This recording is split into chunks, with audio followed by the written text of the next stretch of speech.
के किनारे एक पुरानी टूटी फूटी हवेली खड़ी थी। लोग कहते थे कि वहां रात में अजीब आवाजें आती हैं और कभी-कभी किसी के रोने की आवाज भी सुनाई देती थी।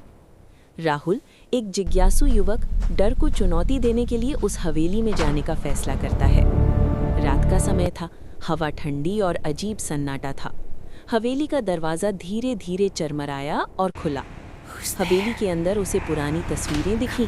हर तस्वीर में लोगों की आंखें खाली और डरावनी लग रही थीं, जैसे किसी ने उनकी आत्माएं खींच ली हों।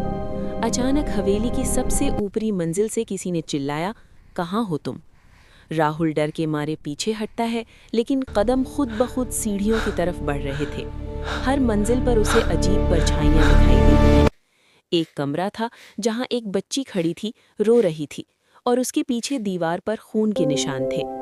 राहुल के पास आते ही बच्ची धीरे धीरे गायब हो गई और उसकी जगह एक पुरानी डायरी गिर गई।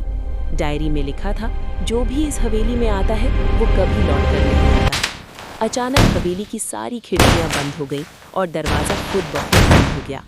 राहुल ने महसूस किया कि अब भागने का कोई रास्ता नहीं है। उसकी चीखें हवेली की अंधेरी दीवारों में खो गईं। अगली सुबह गांव के लोग आए, लेकिन हवेली के भीतर कुछ भी नहीं था, सिवाय राहुल की तस्वीर के, जो उसी कमरे में पड़ी थी जहां वो आखिरी बार देखा गया था। उसकी आंखों में वही खालीपन और डर था जो हवेली की हर तस्वीर में था।